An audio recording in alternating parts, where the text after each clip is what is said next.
Muito bem. Ahm, com grande interesse, os israelitas contemplaram a estrutura construída no deserto. O projeto dessa santa morada havia sido passado a Moisés enquanto ele esteve no monte com Deus. Devia a estrutura ser uma representação do santuário celestial e, por isso, Moisés cuidadosamente procurou fazer tudo conforme o modelo que lhe fora mostrado. Deus aceitou a dedicação do povo, reconheceu o seu sacrifício e o abençoou de maneira grandiosa.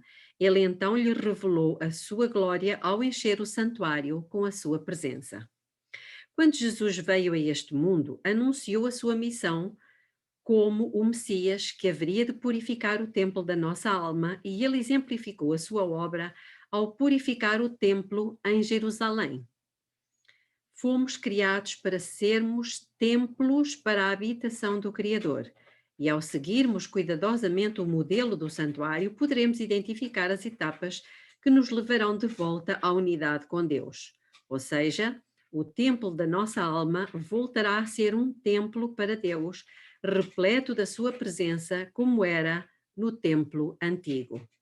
Sua presença purificará e santificará a alma, de maneira que ela seja um santo templo para o Senhor e uma morada de Deus em espírito. Diz-nos em Efésios capítulo 2, versículo 21.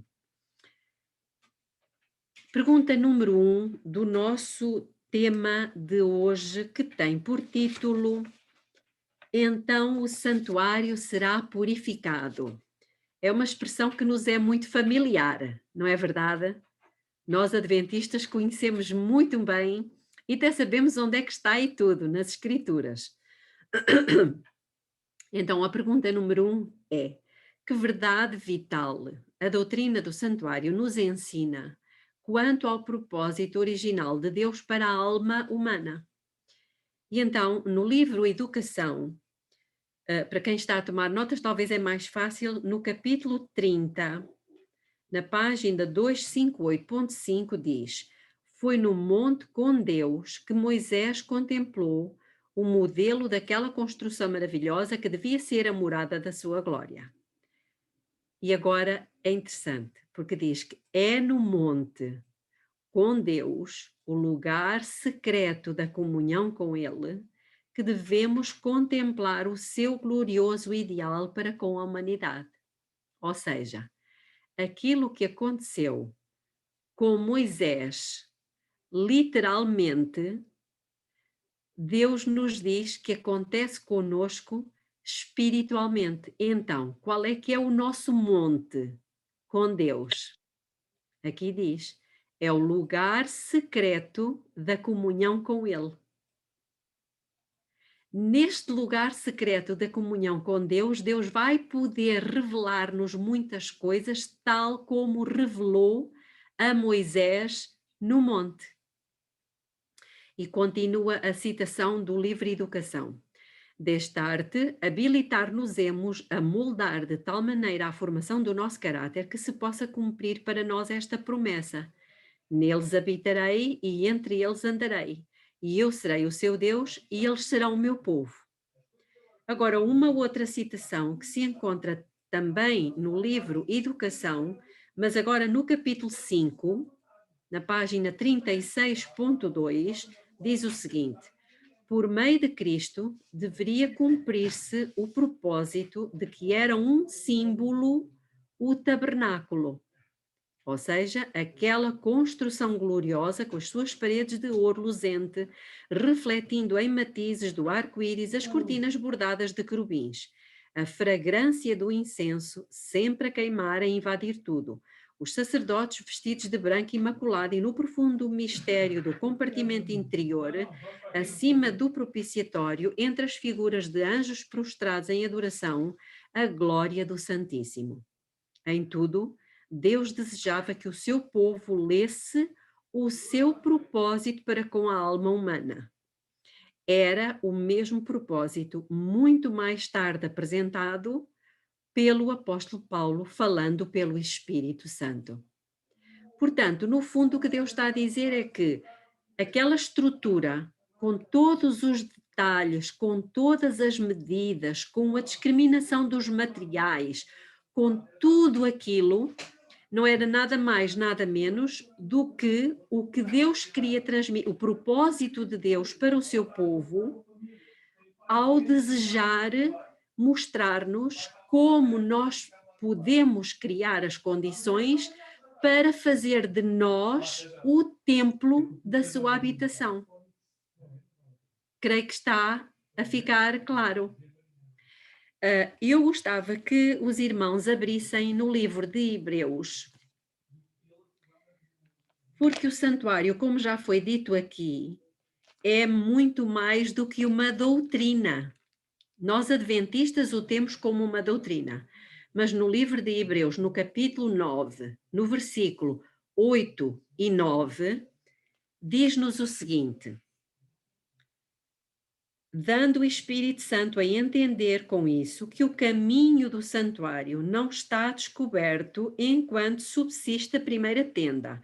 Então está-nos a dizer que enquanto existisse o tabernáculo terrestre, o outro não estaria descoberto, ou seja, estaria como que encoberto. E depois diz que é uma parábola para o tempo presente, conforme a qual se oferecem tanto dons como sacrifícios que, quanto à consciência, não podem aperfeiçoar aquele que presta o culto. Portanto, o que é que nos diz aqui ser o santuário? Uma parábola.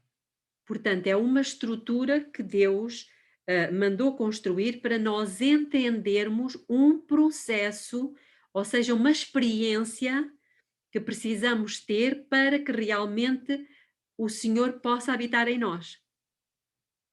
Como dizem Colossenses 1, 26 e 27, o tal mistério que esteve oculto e que é Cristo em vós, a esperança da glória. E daí ele dizer que ele não habita em templos feitos por mãos de homem. Então, onde é que ele efetivamente quer habitar? Em nós. Nós somos o templo no qual Deus deseja habitar. E não é por acaso que Jesus referiu isso. Vamos rapidamente ao Evangelho de João.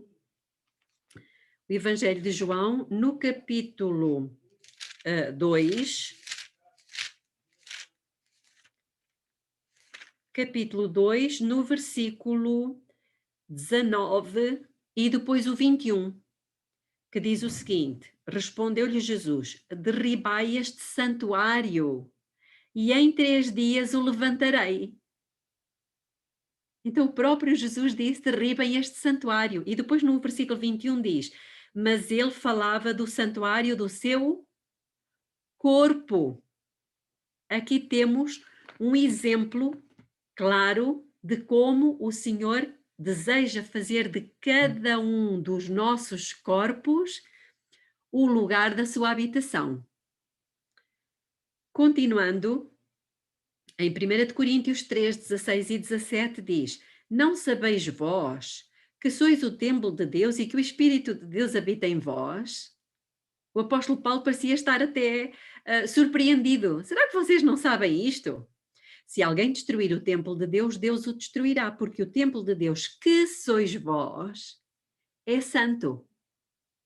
Louvado seja Deus por isto.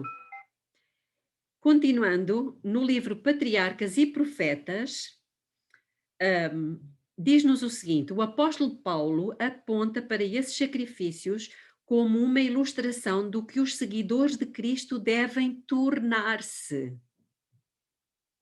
Diz ele: rogo-vos, pois, irmãos, pela compaixão de Deus, que apresenteis os vossos corpos em sacrifício vivo, santo e agradável a Deus, que é o vosso culto racional.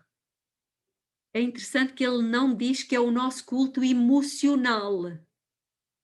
Diz que é um culto racional. E isto tem a ver, novamente, com as faculdades superiores da mente. Consciência, razão e juízo. E continua: devemos entregar-nos ao serviço de Deus e procurar que a oferta. Qual é a oferta? Qual é a oferta? Podem abrir os vossos micros. O nosso corpo. Nós próprios, exatamente. Então, veja o que diz: devemos entregar-nos ao serviço de Deus e procurar que a oferta se aproxime o máximo possível da perfeição. Amém. Deus não se agradará, Deus não se agradará de coisa alguma inferior ao melhor que podemos oferecer. Aqueles que o amam de todo o coração desejarão dar-lhe o melhor serviço da sua vida e estarão constantemente procurando pôr toda a faculdade do seu ser em harmonia com as leis que promoverão a sua habilidade para fazerem a sua vontade. Então, irmãos, isto é realmente um desafio para cada um de nós. E o facto de estarmos aqui mostra que nós temos este desejo de fazer o que estiver ao nosso alcance.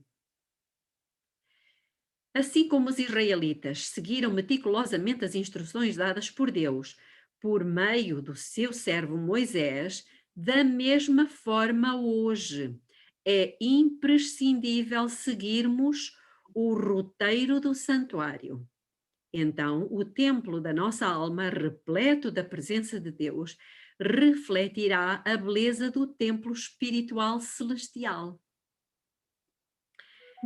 No Desejado de Todas as Nações, no capítulo 16, página 104.1, diz o seguinte: a sua presença de Cristo purificará e santificará a alma de maneira que ela seja um santo templo para o Senhor e uma morada de Deus em espírito.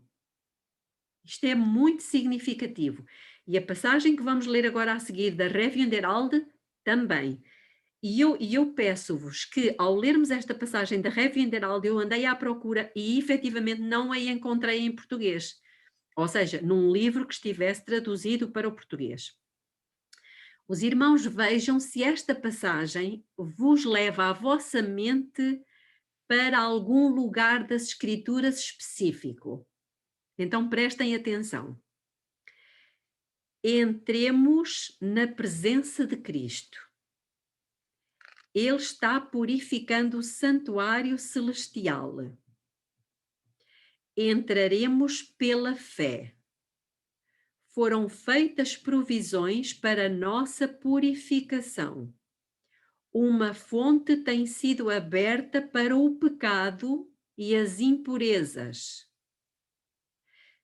Peça pela graça de Deus com fé e o seu pedido não será em vão. Lugar Santíssimo? Não. O que é que vos leva, ou melhor, o que é que nos leva a chegar a essa conclusão? Lugar Santíssimo porquê? Porque ele está a purificar o santuário celestial. Certo? Ok. Bem, outra opinião. A vossa mente foi levada para algum lugar das Escrituras? É lá onde ele faz a purificação, o apagamento de nossos pecados. Ok. Então, eu peço-vos que abram as vossas Bíblias em Zacarias, no capítulo 13.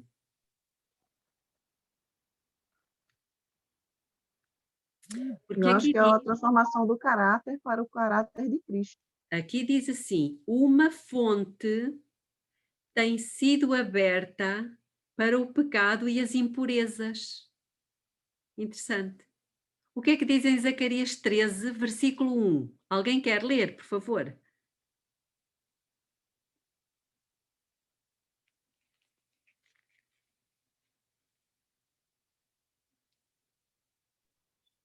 Naquele dia haverá uma fonte aberta para a casa de Deus e para os habitantes de Jerusalém, para a purificação do pecado e da imundícia. Muito obrigada. Então, é ou não é uma transcrição que Ellen White fez de Zacarias 13, 1? É Exatamente. verdade, exatamente. Então agora os irmãos reflitam nessa passagem de Zacarias. Começa por dizer o quê? Naquele tempo. Irmãos, nós precisamos habituar-nos a fazer perguntas à Bíblia. E a pergunta que nós faríamos qual é? Qual é o tempo? Porque nós não podemos ler as Escrituras sem entender o que é que Deus nos está a dizer. Nós precisamos compreender. Então, quando Deus nos está a dizer, naquele tempo haverá uma fonte aberta para a casa de Israel para a remoção do pecado e das impurezas, quando é que os irmãos acham que seria esse tempo? Julgamento dos vivos. Exatamente. Não só,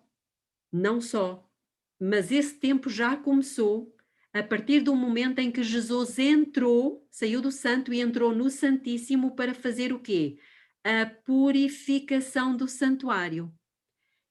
Ou seja, iniciou-se um tempo muito específico em que Deus pôs à disposição do seu povo uma fonte, ou seja, um meio através do qual qualquer pessoa que acreditasse e que desejasse ser limpa, o pudesse ser.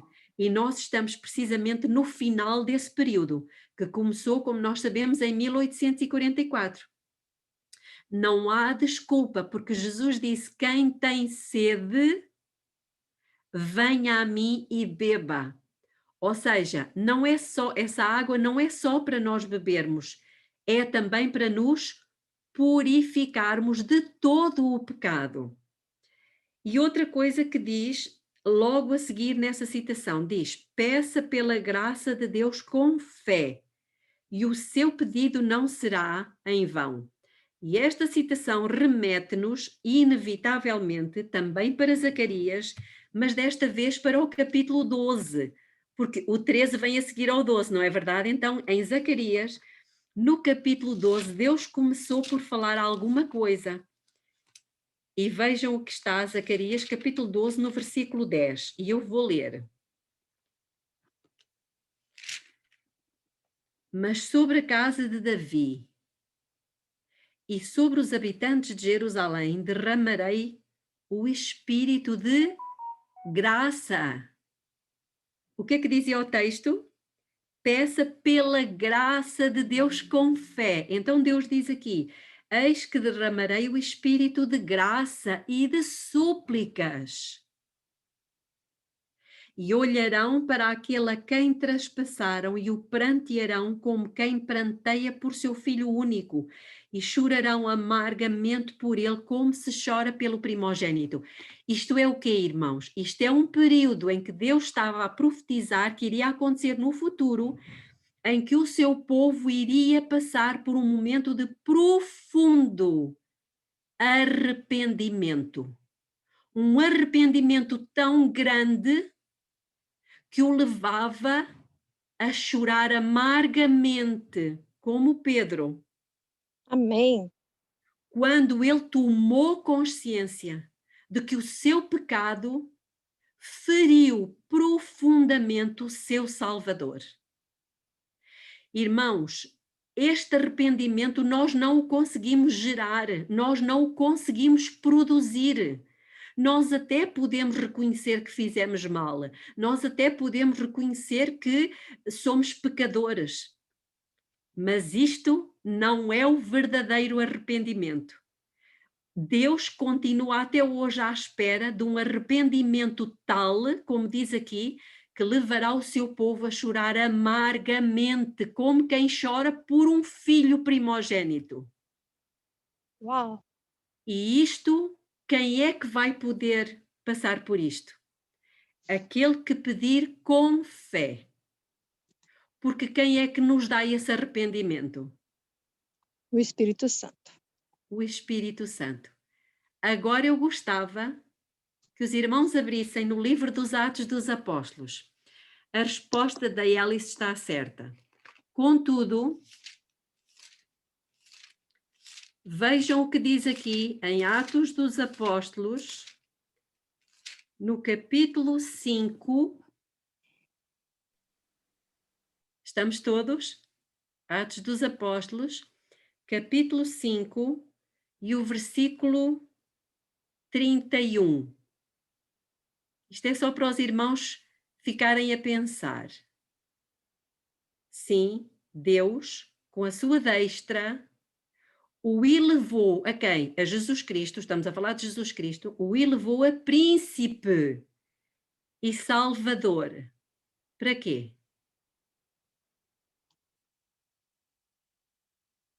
Para A dar a fim de Israel o conceder arrependimento. o arrependimento, isso mesmo. E a remissão Então, quem é que dá o pecados. arrependimento? É Cristo. Cristo. Ou é o Espírito? É para ficarmos a pensar. É o Espírito de Cristo. Pergunta número 2. Por que a compreensão do santuário é tão importante? Porquê, irmãos? Por que será que a compreensão do santuário é assim tão importante? Diz-nos o Grande Conflito, no capítulo 28, na página 488 e 489, diz-nos o seguinte: o santuário no céu é o próprio centro da obra de Cristo em favor dos homens. Diz respeito a toda a alma que vive sobre a terra.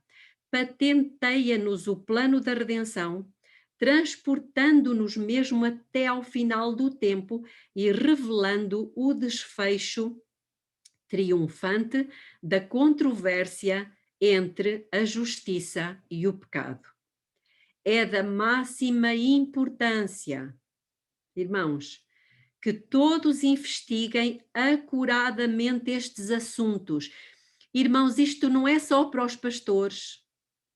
Aqui diz todos. É da máxima importância que todos investiguem acuradamente estes assuntos.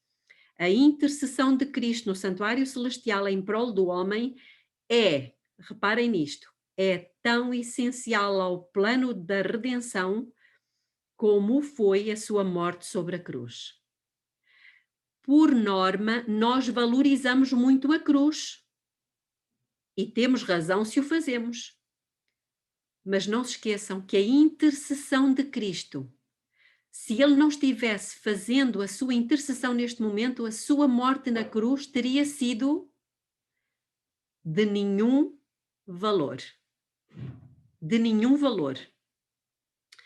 Continuando, no livro Testemunhos para a Igreja, no capítulo 70, que tem por título Necessidade do Estudo Diário da Bíblia, na página 575.2, diz o seguinte: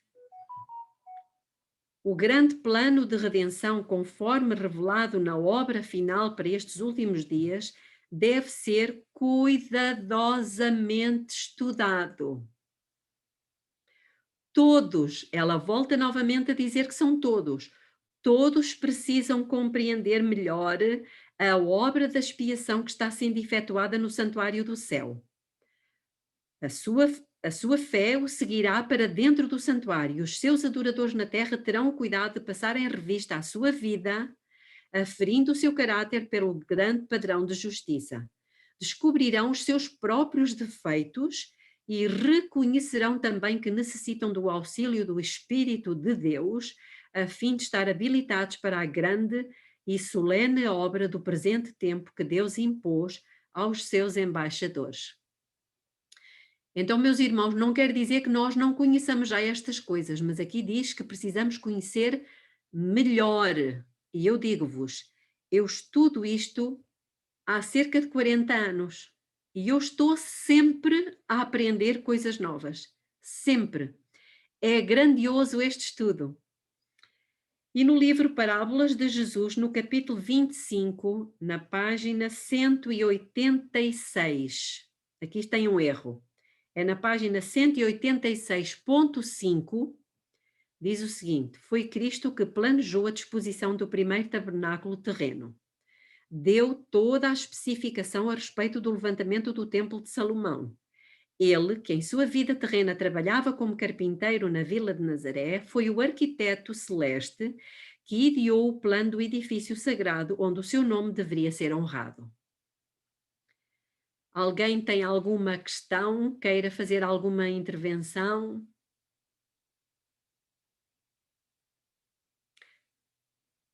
Se alguém quiser, por favor, pode pôr o dedo no ar, que ali o nosso gestor, ele vai dar a palavra, está bem? Então, pergunta número 3. Por que é que nós somos exortados a seguir a Jesus na sua obra no Santuário Celestial? Ok, então, no livro de Hebreus, primeiro, sim, exatamente, diz: ora, o essencial das coisas que estamos dizendo é que temos tal sumo sacerdote que se assentou à direita do trono da majestade nos céus, como ministro do santuário do verdadeiro tabernáculo que o Senhor erigiu e não o homem. Irmãos, se ele é Jesus, sumo sacerdote, quer dizer que existem sacerdotes. E ele está acima de todos os sacerdotes. Mas já não existe templo, já não existe sacerdócio, ou existe? Existe? Então, onde é que está? Boa pergunta. Hebreus.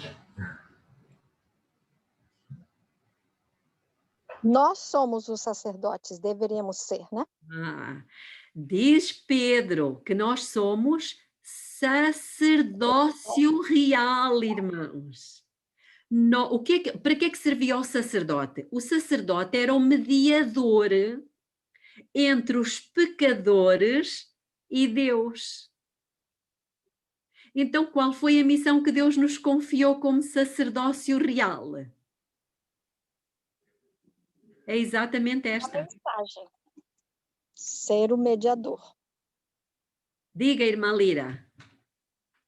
Aqui em Apocalipse capítulo 1, verso 6, diz o seguinte: e nos constituiu reino, sacerdotes de seu Deus e Pai. E ele a glória e o domínio pelos séculos dos séculos. Amém. E no capítulo 5, verso 10, ele aponta novamente que Deus quer constituir nós como todos sacerdotes para o reino dele. É verdade, mas o apóstolo Pedro, diz que nós já somos povo adquirido, nação santa, sacerdócio real. Então, se o sacerdote tinha como função fazer a ponte, ser o representante, não é ser o mediador, atenção, eu não quero que me confundam, atenção, nós temos a obrigação como sacerdócio real de levar os pecadores a Cristo em oração. Irmãos, foi a nós que Deus confiou este ministério. Todas as pessoas de quem nós tivermos conhecimento podem ser os maiores pecadores. Nós foi-nos confiada a sagrada missão de interceder por eles. Amém. Não nos cabe a nós fazer qualquer tipo de conjetura acerca de aquele já não tem hipótese, aquele já está perdido. Não, irmãos, pois foi precisamente pelos apóstatas, pelos perdidos, que Jesus veio morrer. Portanto, nós temos obrigação de levá-los pela fé em oração e apresentá-los a Deus. Por isso somos sacerdócio real. E acima de todos nós, temos o sumo sacerdote Jesus Cristo, que faz a mesma coisa por nós. Hebreus continua: por isso, Jesus também pode salvar totalmente os que por ele se aproximam de Deus, vivendo sempre para interceder por eles. Muito bem. E agora, nas meditações matinais Maranata, do dia 29 de agosto, diz o seguinte: do Santo dos Santos prossegue a grandiosa obra de instrução. Os anjos de Deus estão se comunicando comigo. Cristo oficia no santuário. Nós não o acompanhamos até ao interior do santuário como deveríamos. Vamos fazer aqui uma pausa, irmãos. É o próprio Espírito Santo que está a dizer isto através da sua serva. Que nós não o acompanhamos até ao interior do santuário como deveríamos. Ou seja, o que ela está a dizer é: vocês, por favor, saiam de uma vez do pátio. Entrem no santo. Acompanhem-me para o santo. Permaneçam no santo. Mas, infelizmente, o estado da igreja tem sido de permanecer no pátio. E ela continua e diz: Cristo e os anjos atuam no coração dos filhos dos homens. A igreja do céu, unida à igreja da terra, está combatendo o bom combate neste mundo. Deve haver uma purificação da alma aqui na terra, em harmonia com a purificação do santuário no céu, efetuada por Cristo. Então, há aqui uma ligação estreita entre a purificação que Cristo está fazendo no santuário celestial e a minha colaboração na purificação do templo terrestre. Isto podemos dizer que se chama um casamento perfeito. Ou seja, a união do divino, do poder divino, com o esforço humano. E isto é um bocadinho mau para os preguiçosos, porque os preguiçosos não gostam de fazer esforços. Mas Ellen White diz claramente: é a união entre o poder divino e o esforço humano. Não hoje, mas se Deus nos permitir, nós chegaremos a um estudo que vos vai elucidar muito acerca de qual é a minha parte, sim, damos já a palavra, qual é a minha parte e qual é a parte de Deus.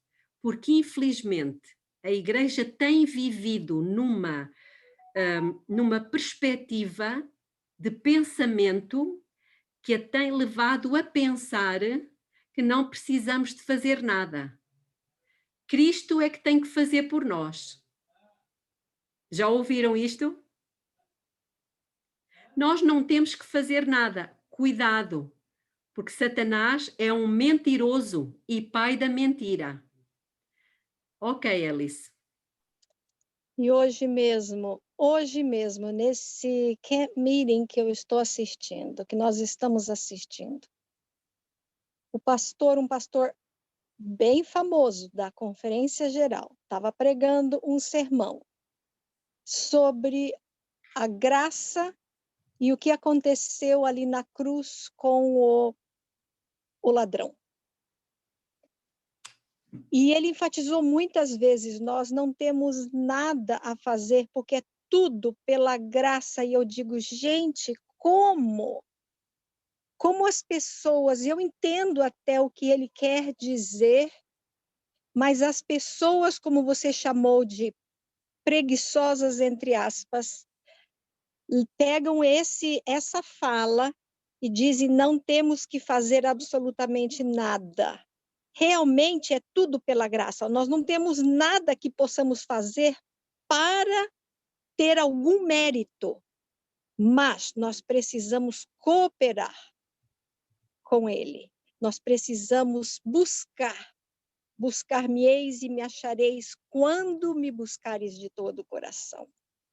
Nós precisamos conhecer esse caminho do santuário, e eu fico tão preocupada e triste quando eu vejo pastores do mais alto nível que, em vez de estarem pregando a mensagem do santuário, que nós precisamos entender, que todos nós precisamos conhecer, como é dito pela senhora White.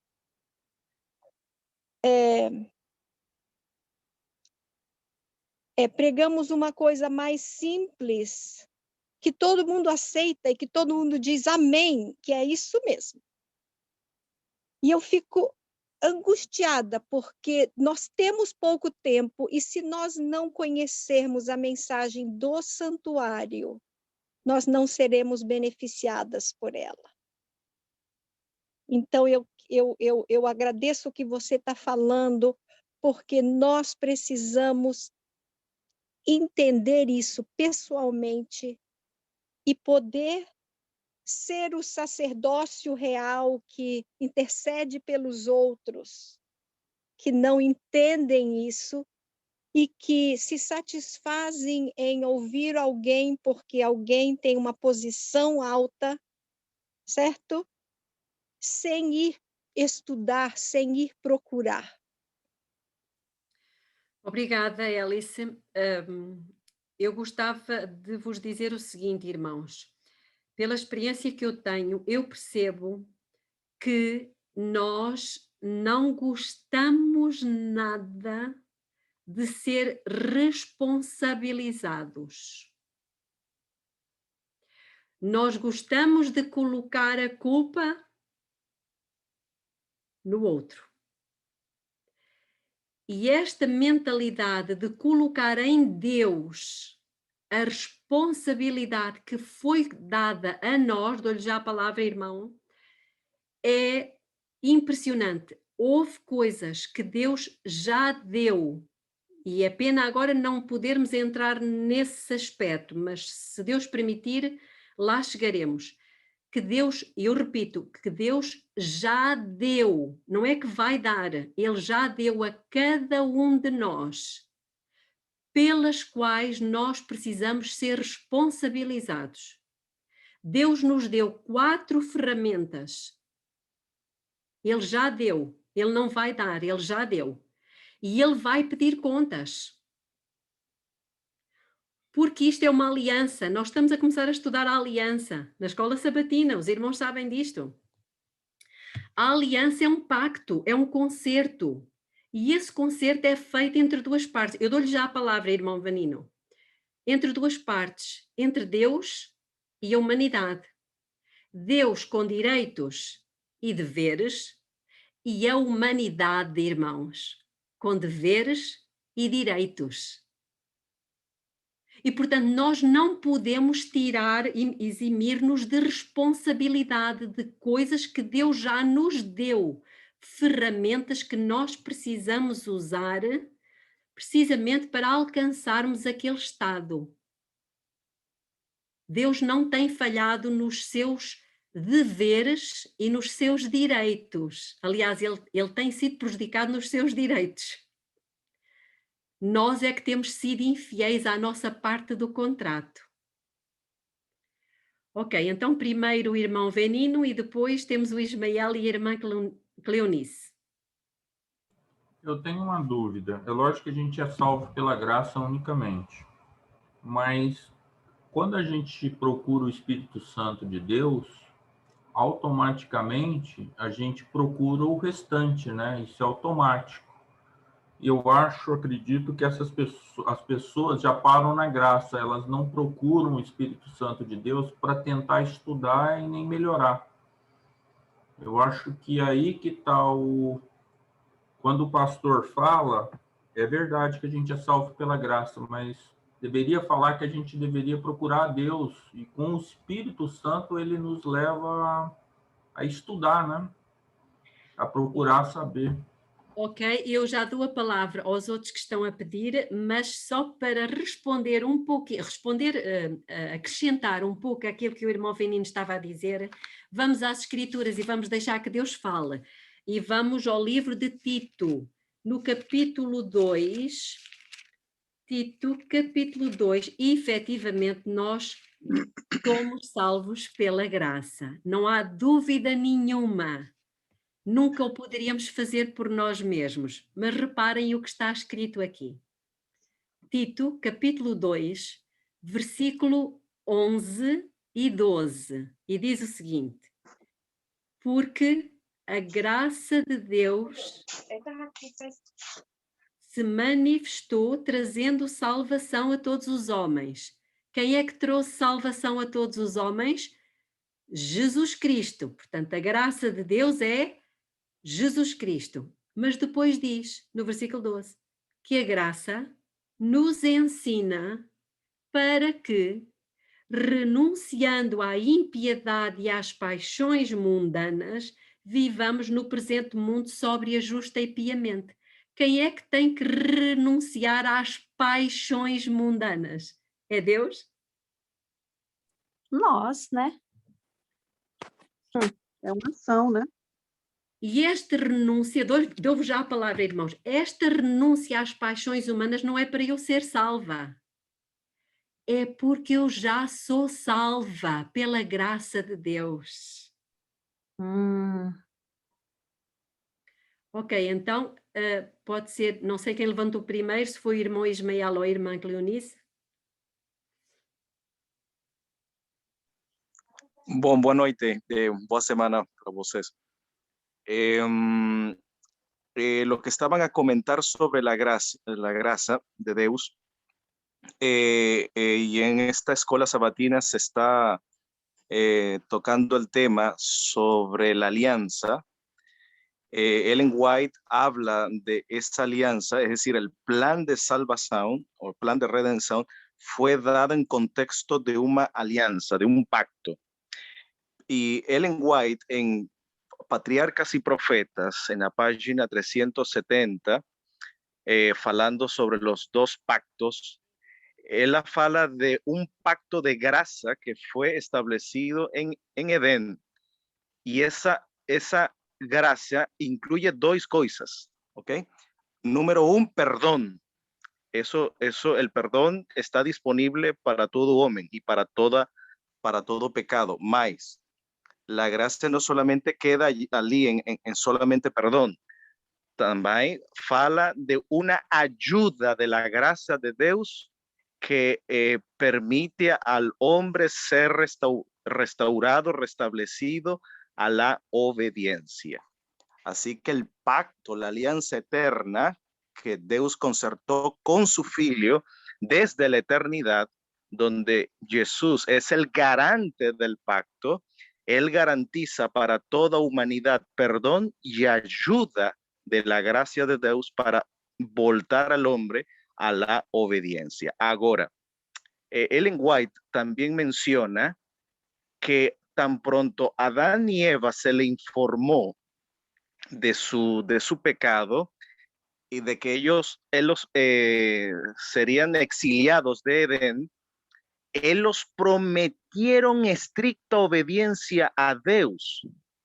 Y eso es el concepto de antiguo pacto. Él los prometieron, hicieron compromiso de obedecer a Dios o prestar estricta obediencia a Dios. Mas Dios dícele para ellos que no van a conseguir porque su naturaleza ficó depravada, ficó corrompida, ya no tiene la misma firmeza para resistir los sofismas del diablo. Por tanto, el pacto eterno consiste de que hay un poder exterior a un hombre que viene a restaurar, a voltar a un hombre en esa obra de redención, es decir, de restaurar la fidelidad y la obediencia, en este caso, al hombre. Obrigada, Por tanto, el pacto implica esas dos cosas, perdón y ayuda de la gracia de Dios para voltar a la obediencia. Obrigada. Só para fechar aqui o irmão Ismael, o irmão referiu aquela passagem de Êxodo 19, quando o povo prometeu obedecer, mas estamos aqui a falar de dois pactos. Um era o pacto eterno e outro era o pacto do Sinai, são coisas diferentes. Há dois concertos, portanto não podemos misturá-los aqui. O pacto eterno, ele já existe desde eras eternas, é o tal mistério que esteve oculto e que depois foi revelado e foi ratificado mais tarde, por isso ser chamado da nova aliança. Mas esse que o irmão referiu, esse é o pacto que foi feito única e exclusivamente com o povo de Israel no Sinai. Pronto, ok. Então vamos à irmã Cleonice e depois a Vera. Tem o seu micro fechado, irmã. É muito rápido. É só para dizer que esse estudo está me emocionando tanto que eu estou a chorar, como diz os portugueses, né? E eu creio, assim, que vocês me alcançaram, que gostaria tanto que Deus alcançasse mais vidas. E que eu sou um bebê da fé, mas que eu estou lutando muito. E que eu desejo que vocês alcancem muito mais vidas. Muito obrigada por tudo. É só isso. Muito obrigada, Amém. irmã. Louvado seja o Senhor, louvado seja Deus. Amém. Carinha, agora é a tua vez, meu amor, anda.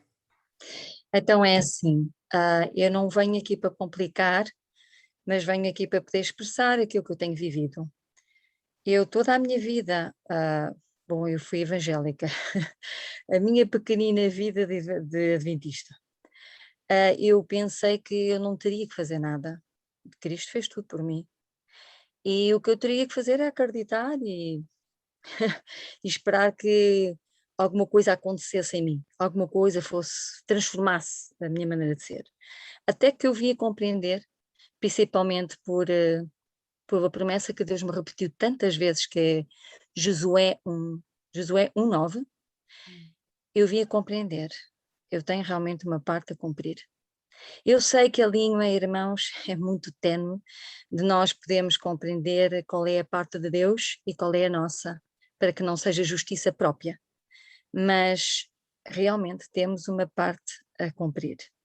Deus já fez tudo, nisso eu creio plenamente, porque Ele diz, eu dei o querer e o efetuar de boa vontade, e muitas outras passagens que Ele dá.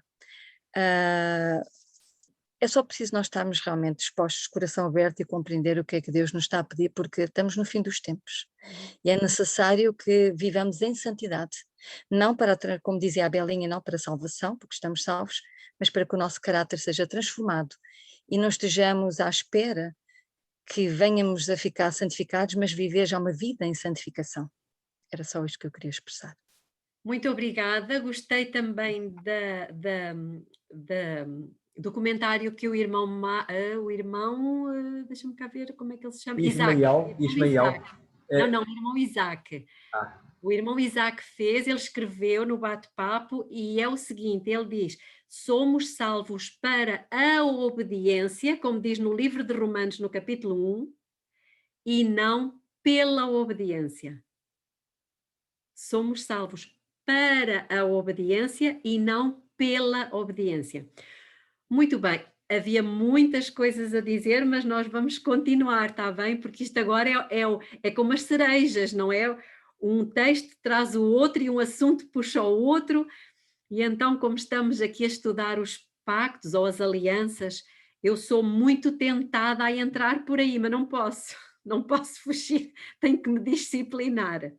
Ok, então, vamos avançar para o livro para o livro Evangelismo, exatamente, no capítulo 8, e diz-nos o seguinte: deve o povo de Deus ter agora os olhos fixos no santuário celestial, onde se está processando a ministração final do nosso grande sumo sacerdote na obra do juízo e onde está intercedendo por seu povo. Então, os nossos olhos não podem estar colocados nem nas vacinas, nem no Covid, nem no número de mortos, nem nos infectados, nem na crise económica, nem em... Não, irmãos. Onde é que têm que estar colocados? No santuário celestial. Porque Jesus Cristo é o noivo e nós fomos convidados para o casamento. E os irmãos sabem que se os convidados perdem de vista o noivo, nunca mais chegam à ceia das bodas, não é? Pensem nisto. Pensem nisto. Isto é muito interessante. E quando eu falo da ceia das bodas, não estou a falar das bodas. Porque uma coisa é nós irmos às bodas e outra coisa é nós irmos à ceia das bodas. Eu já disse isto aqui, mas há uma grande diferença. Nós vamos às bodas pela fé, porque elas estão a acontecer neste momento. Parece-vos estranho? eu vou esclarecer. Vamos abrir em Lucas. Só para esclarecer um pontinho, que não vai ficar completamente esclarecido, mas pronto, pelo menos para dar o pontapé de saída. Lucas, no capítulo 12, vejam o que é que Deus diz aqui. Talvez nós tivéssemos uma ideia errada. Eu, pessoalmente, durante muitos anos, tinha uma ideia completamente errada, que Deus vinha nos buscar para irmos às bodas. Santa ignorância. Só por este pequenino texto, vejam o que é que Deus diz. Então, Lucas capítulo 12, no versículo 35 e 36, e diz assim: estejam cingidos os vossos lombos. Isto faz lembrar o povo de Israel naquela noite antes de serem libertos do Egito. E acesas as vossas candeias. Isto faz-nos lembrar o quê? A parábola das virgens. Muito bem. E depois diz assim: e sede semelhantes a homens que esperam o seu Senhor. Quando?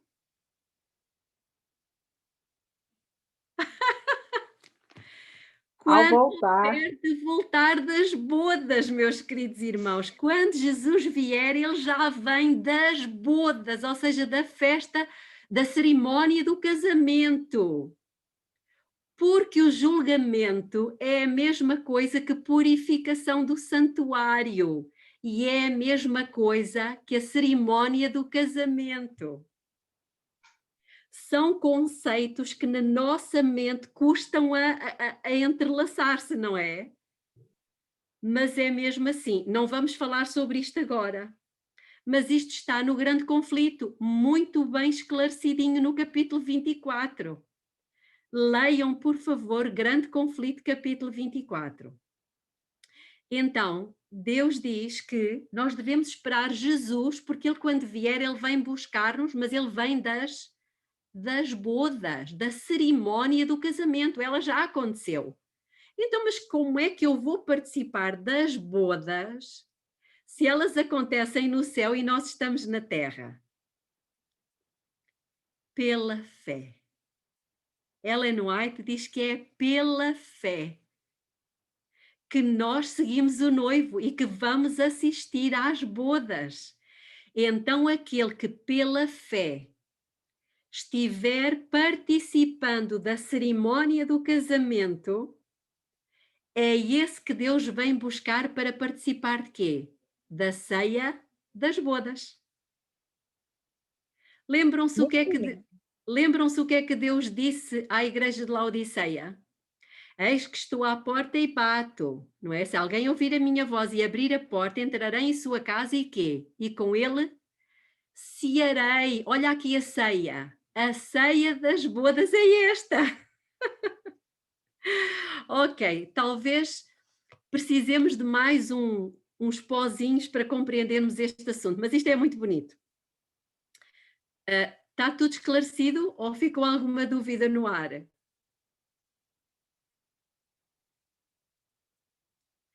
Bom, uma vez que ninguém se manifesta, nós vamos avançar para uma outra citação do Grande Conflito, no capítulo 24. Aqui está o capítulo 24, que vai descodificar a chave que estávamos a falar há pouco. Então diz: os que pela fé seguem a Jesus na grande obra da expiação, os que pela fé seguem, recebem os benefícios da sua mediação em seu favor. Enquanto os que rejeitam a luz apresentada neste ministério não são por ela beneficiados. Ou seja, irmãos, se nós não estivermos a aceitar pela fé tudo o que envolve esta dinâmica do santuário, e há muitos que não estão aceitando porque dizem que nós vamos pecar até ao fim, portanto estão a rejeitar isto, esta luz da purificação, eles vão ser deixados em profundas trevas e serão os nossos piores inimigos. No fundo, o que é que eles estão a rejeitar? As 3 mensagens angélicas, ou seja, a mensagem da justificação pela fé. Ou seja, Deus nunca vai poder cobri-los com as vestes da sua justiça. Temos uma pergunta. As pessoas acham que Mateus 25 fala da vinda de Cristo, mas na verdade fala do juízo, exatamente, que começou em 1844. Tanto que, quando se ouve o grito, aí vem o esposo, isto aconteceu em 1844. Ok, muito bem. Então, no livro Primeiros Escritos, aliás, no documento que nós temos, diz-nos que é na página 30, e diz-nos o seguinte: vi que no céu tudo está em perfeita ordem, disse o anjo, vede vós, Cristo é a cabeça, movei-vos em ordem, movei-vos em ordem. Tende um significado para cada coisa, disse o anjo. Vede vós e sabei quão perfeita, quão bela é a ordem no céu. Seguia. Irmãos, sabem que isto de movei-vos em ordem leva a nossa mente para onde? Para o exército. Os soldados não se movem em ordem. Então, se nós formos ver, por exemplo, o exército chinês, é uma coisa impressionante. Eles movem as pernas de centenas de soldados, parece apenas uma perna. Tal é a ordem com que eles se movem. O que é que Deus nos está a dizer? Nós estamos numa guerra. Nós somos um exército. Precisamos todos mover-nos no mesmo sentido. Muito bem, então o inimigo da nossa alma odeia a verdade que se concentra no sacrifício expiatório de Cristo e em sua obra como o nosso poderoso mediador e intercessor. Satanás passa o seu tempo planejando inumeráveis esquemas para ocupar a nossa mente e nos desviar da mais importante obra hoje. Qual é essa obra? A purificação do templo da nossa alma. O nosso inimigo tenta nos pacificar, acalmar a nossa consciência. De que maneira? Com as suas doutrinas falsas, tais como a de que não existe um santuário. Ele sabe que se triunfar nisso, não haverá remanescente purificado que esteja preparado para se encontrar com Jesus. E eu digo-vos mais, Ellen White diz em Mensagens Escolhidas que não uma das duas grandes heresias que Satanás tem introduzido na Igreja de Cristo, uma delas tem a ver com isto, com o ministério de Cristo no Santuário Celestial. E a outra, sabem com o que é que tem a ver? Com a mensagem de Apocalipse 14. Ou seja, com a mensagem da justificação pela fé. Isto é muito significativo. Ora, são 9 horas. Como é que fazemos? Avançamos mais meia hora? Não, Dalminha, são 9h11. 9h11, ok. Sim. Mas o que eu queria perguntar é se vamos até às 9h30. Como é que Deus procurou estabelecer comunicação com os filhos de Israel? Êxodo 25:8 diz: e me farão um santuário e habitarei no meio deles. No hebraico diz: habitarei neles. Então o propósito de Deus habitar no meio era no meio do seu povo. Mas o objetivo de Deus é individual, é habitar em nós, como diz em Colossenses, capítulo 1, versículo 26 e 27, o tal mistério que esteve oculto desde eras eternas. Qual é esse mistério? Cristo em nós. Em nós. Muito bem. Então, no Desejado de Todas as Nações, no capítulo 1, na página 12, diz: Deus ordenou a Moisés acerca de Israel, e me farão um santuário e habitarei no meio deles. e habitou no santuário no meio do seu povo. Durante toda a fatigante peregrinação deles no deserto, o símbolo da sua presença os acompanhou. Assim Cristo estabeleceu o seu tabernáculo no meio do nosso acampamento humano. Estendeu a sua tenda ao lado da dos homens para que pudesse viver entre eles e tornar-nos familiares com o seu caráter e vida divinos. Ou seja, Jesus fez com os humanos, tornando-se humano, aquilo que Jesus já tinha feito com os anjos. Vocês lembram-se que a Bíblia diz que Jesus é o anjo do Senhor? Já lemos muitas vezes nas Escrituras falar do anjo do Senhor, que apareceu a Gideão, apareceu a este, apareceu àquele, lembram-se? O anjo também é um mensageiro, né? É, mas o que eu quero dizer é que o anjo do Senhor, que é o príncipe dos príncipes, é Jesus Cristo. Ou seja, para dar a conhecer aos anjos o caráter do Pai,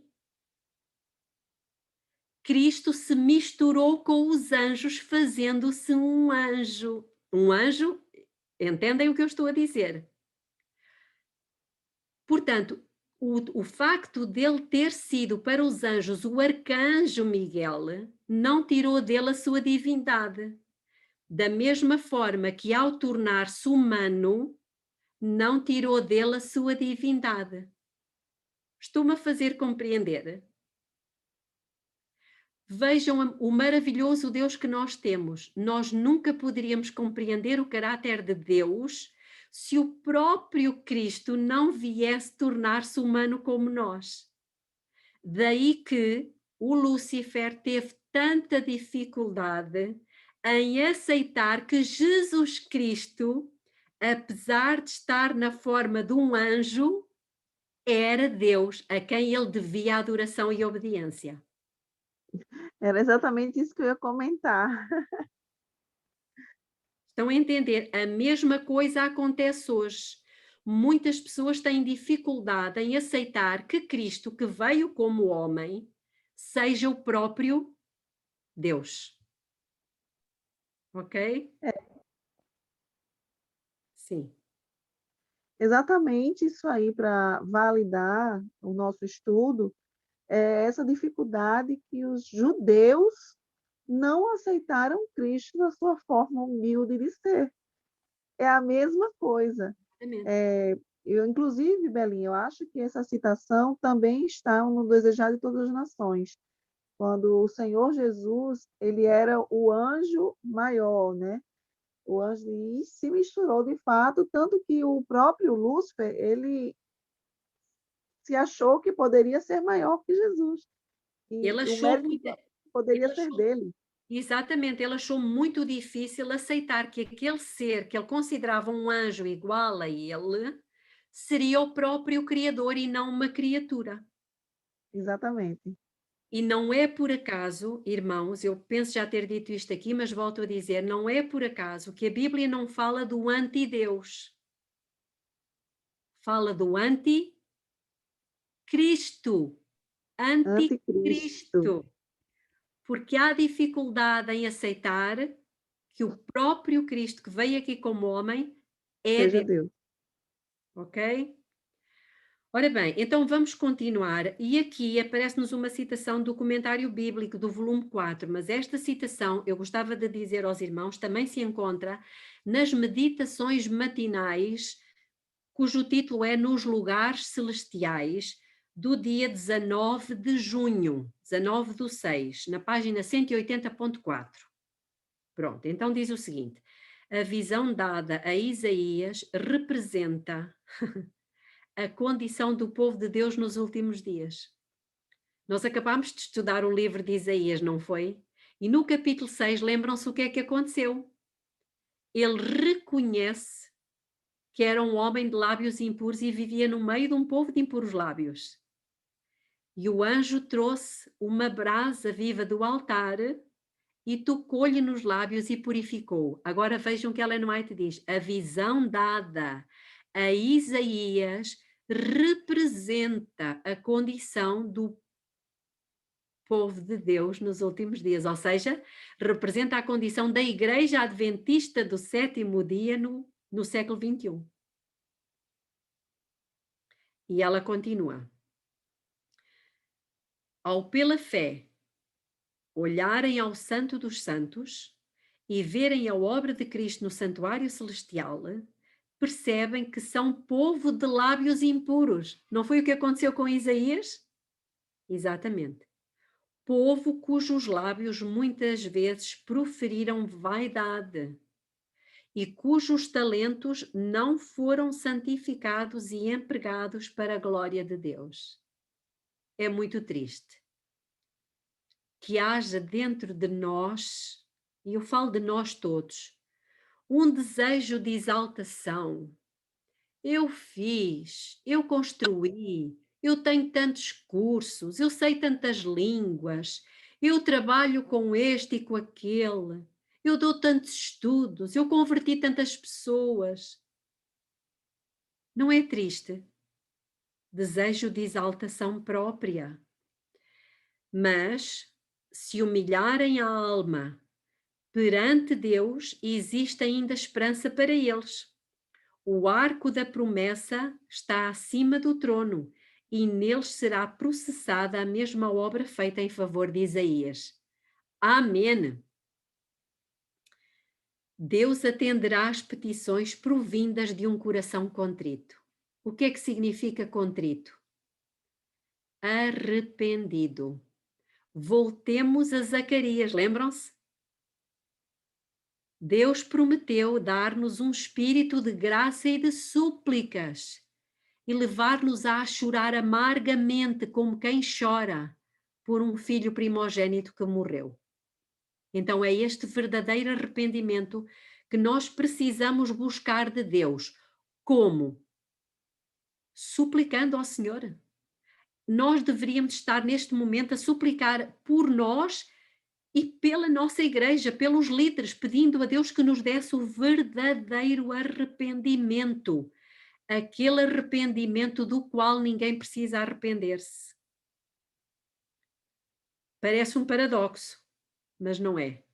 O verdadeiro arrependimento, irmãos, eu digo-vos uma coisa, eu acredito, isto é uma opinião muito minha, eu acredito que quando nós tivermos passado por esse verdadeiro arrependimento, todos nós iremos, ou muitos de nós iremos pedir o rebatismo. Sabem que o povo de Israel teve que passar por duas coisas, pelo Mar Vermelho e pelo Rio Jordão. O Mar Vermelho significa o batismo na água e o Rio Jordão, o batismo no Espírito. Espírito Santo. Batismo no Espírito. E nós carecemos urgentemente deste batismo. No princípio, ao criar Deus o ser humano, desejava ele ter contínua comunicação com os seus filhos. Infelizmente, por terem acreditado nas mentiras do inimigo, uma barreira foi criada entre Deus e o ser humano e não mais podemos ter comunhão face a face com o nosso Criador. Contudo, em seu grande amor, Deus sempre buscou alcançar o seu povo para lhe perdoar os pecados, trazer cura e consolo às almas quebrantadas e suprir as suas necessidades. A fim de sempre conceder graça aos seus filhos desobedientes, Deus instruiu Moisés a construir um santuário para que ele pudesse novamente ter um meio de se comunicar com os seus filhos e estar perto deles. Deus foi o autor do roteiro do santuário para trazer a raça humana de volta ao estado original de inocência que tinha antes da queda. Ele há de restaurar o seu povo a um relacionamento íntimo com ele. Que Deus maravilhoso. Pergunta número 5. Quais são os 3 aspectos do pecado com os quais Deus precisa lidar para erradicar o problema do pecado? 3 aspectos. Aspecto A. O primeiro aspecto do problema do pecado que abordaremos é a conduta inadequada dos seres humanos. Nos primeiros 4.000 anos da história terrestre, Deus instituiu o sistema sacrificial com ênfase principal no comportamento e na obediência às leis, dos rituais e às exigências. Isso foi suficiente até à primeira vinda de Jesus, quando ele pôs fim ao sistema sacrificial ao derramar o seu próprio sangue uma vez por todas. No entanto, o sistema sacrificial jamais tornou alguém perfeito. Portanto, 4.000 anos e o sistema sacrificial. Sabem que durante esses 4.000 anos que houve muito derramamento de sangue através dos sacrifícios. Isto é depois falado por Jesus naquela situação da mulher com fluxo de sangue. Lembram-se? No mesmo dia em que aquela mulher, representando aquela mulher, o povo de Deus, tinha um fluxo de sangue, quer dizer que havia um derramamento de sangue contínuo há muito tempo, nesse mesmo dia, uma outra situação aparece com uma outra mulher. Lembram-se? Um outro milagre que Jesus fez. Uma menina de 12 anos. Então, o que é que Deus nos está a dizer com isto? Está-nos a dizer que estava para terminar o primeiro ciclo de 4 dias, 4.000 anos, em que terminaria o fluxo de sangue, ou seja, os sacrifícios, e iniciar-se-ia uma menina, uma igreja nova. Que interessante. 2 sistemas, um sacrificial e um não sacrificial. E o desejado de todas as nações fala isto, que na última Santa Ceia, Jesus Cristo estava para pôr fim a 4.000 anos de sacrifícios e iniciaria um novo ciclo de mais 2.000. Ok. Vamos ver o segundo aspecto de lidar com o pecado. Alguma dúvida?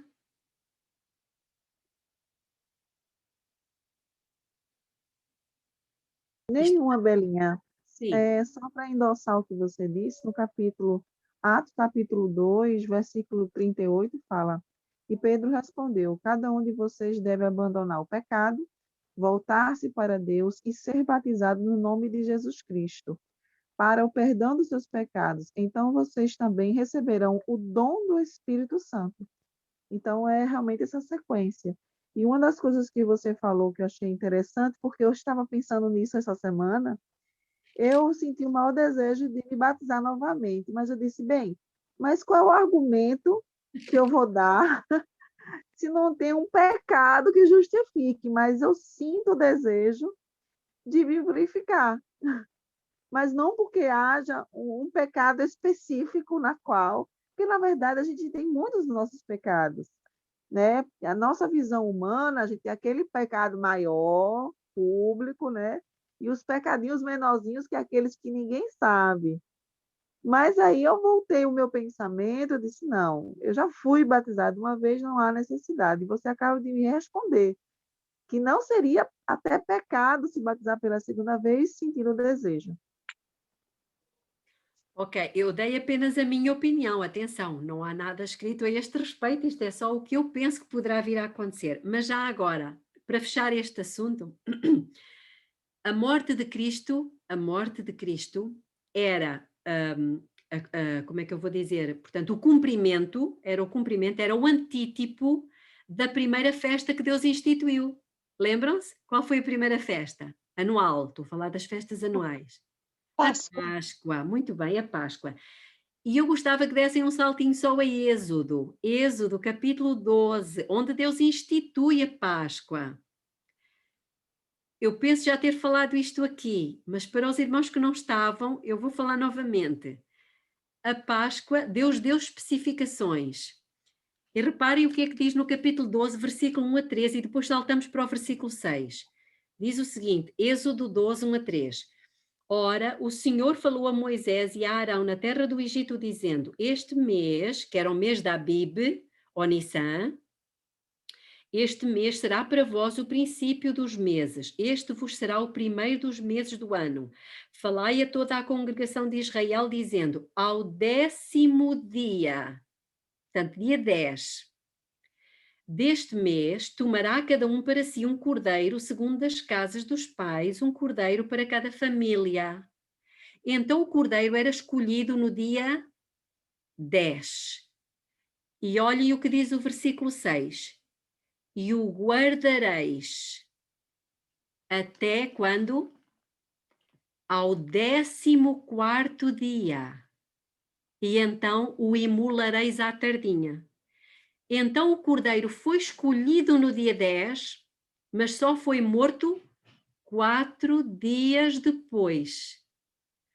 Quando é que o Cordeiro de Deus foi escolhido? No dia em que Adão pecou. Quando é que ele foi morto? 4.000 anos depois. Uau! É só por acaso? E não é por acaso. Claro que não. A Páscoa é um símbolo da Coisa morte de Cristo. impressionante. Meus irmãos, quando nós estudarmos as festas, nós vamos ficar encantados, não é, Vera? Celeste? Encantados. Digo-vos que é das coisas mais bonitas de se estudar, pelo menos para mim. Ok, vamos avançar. Lindo. Quais são os 3 aspectos do pecado com os quais Deus precisa lidar? Portanto, o primeiro nós já vimos que era resolvido no pátio, é, portanto, o problema do comportamento, certo? O segundo aspecto do pecado foi caracterizado pela obra de Cristo no lugar santo, ou no primeiro compartimento do santuário. Quando ascendeu ao céu e iniciou a sua obra de intercessão, Jesus lidou com o pecado num nível mais profundo, profundo dentro de nós próprios, mas também dentro do santuário celestial, certo? Muito bem. Jesus apresentou a essência da sua obra enquanto esteve na terra, revelando que o pecado tem um nível mais profundo que vai além do comportamento. Ou seja, o comportamento é apenas a ponta do iceberg. Mas o grande problema, a parte grande do pecado, onde é que ela está? Acima da água ou por baixo da água? Abaixo da água, ou seja, no nosso interior. Pensamentos e sentimentos. Exatamente. Ele se empenhou em mostrar ao povo que o pecado incluía pensamentos, sentimentos e também o comportamento exterior. E sabem que nós somos peritos em usar máscaras. Ou seja, nós usamos a pontinha do iceberg muito branquinha. O problema está por dentro. Está nos pensamentos que nós acalentamos, nos sentimentos. Sim. Por isso que Jesus disse, vocês são sepulcros caiados. Por fora, a máscara bonitinha. Pois é. E agora até as máscaras até são coloridas, com flores e com desenhos. Enfim, Nós temos a tendência... Desculpa, temos a tendência de rapidamente ir para as faculdades baixas, é como se tivéssemos um shortcut para as faculdades baixas, porque é o mais fácil.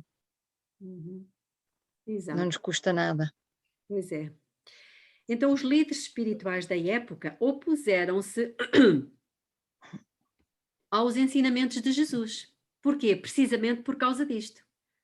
Porque Jesus disse, olhem, se a vossa justiça não exceder a dos escribas e dos fariseus, qual era a justiça dos escribas e fariseus? Era a máscara, era o que era visível, eram as ações, eram os comportamentos, e eles eram impecáveis. Eles cumpriam os mandamentos todos, as regras todas. O problema deles não estava no comportamento. Estava aqui e estava aqui. E Jesus disse, se a vossa justiça não exceder o comportamento, então vocês vão ser os mais miseráveis de todos. Vamos avançar. A experiência religiosa deles consistia em comportamentos legalistas pelos quais buscavam alcançar o favor de Deus. A necessidade de um coração limpo e de uma mente pura parecia completamente impossível à sua mente obscurecida. E hoje também acontece isso. Em sua ignorância e rebeldia, eles teimaram em resistir à luz e, em função disso, se tornaram despreparados para receber a bênção do Pentecostes. Aqui está o grande problema. Cuidado! Porque se nós estivermos rejeitando esta luz, ou seja, de que nós precisamos de uma purificação dos pensamentos, dos sentimentos, inclusivamente das intenções, irmãos, se nós estivermos resistindo a esta luz, nós não vamos receber o segundo Pentecostes. Isto é muito importante. Importantíssimo. E da chuva temporã do Espírito Santo que apresentava a obra intercessora de Cristo no primeiro compartimento do santuário celestial. E o terceiro aspecto que Deus tem que lidar com o pecado. Para que possamos ser completamente limpos e purificados de todo o pecado, ainda há um terceiro aspecto a ser considerado. Precisamos cooperar com Jesus na sua obra no segundo compartimento do santuário, no lugar santíssimo, onde Ele está realizando uma purificação mais profunda do nosso coração e mente. Todos necessitamos de mais luz, o óleo extra do Espírito Santo, que venha nos revelar os motivos, as tendências, os desejos, os impulsos não santificados e responsáveis pelos nossos pensamentos, sentimentos e comportamentos impróprios. À medida que cooperamos com Jesus em nossa obra final de expiação, Ele nos revelará os motivos ocultos e as tendências herdadas, até então a nós desconhecidos e que têm estado operantes na nossa vida. Quando essas raízes pecaminosas forem purificadas e eliminadas por completo da nossa vida, estaremos então preparados para receber o poder da chuva serôdia, para fazer soar o alto clamor. Assim, conseguiremos atravessar o tempo de angústia e estaremos preparados para receber o nosso noivo. Vamos ficar por aqui, irmãos. Não sei se querem colocar alguma questão. Amém. Pelo avançado da hora, a gente pode, se alguém que tiver alguma questão, pode fazê-lo da próxima vez. Posso orar? Sim. Querido Deus e eterno Pai que está nos céus, o Senhor tem sido extremamente paciente conosco. Tem sido misericordioso. E a sua misericórdia nada mais é do que uma segunda oportunidade, uma segunda chance que o Senhor nos está a dar. Onde erramos no princípio, o Senhor nos está a dar a oportunidade de acertar desta vez. Eu acredito que nós vamos conseguir. Com a sua ajuda, o Senhor é a nossa força e a nossa fortaleza. Por isso, querido Deus, é só um pouquinho mais de tempo e nós estaremos prontos. Temos saudades de Jesus e por isso clamamos, ora vem Senhor Jesus. É o que suplicamos em seu santo nome. Amém.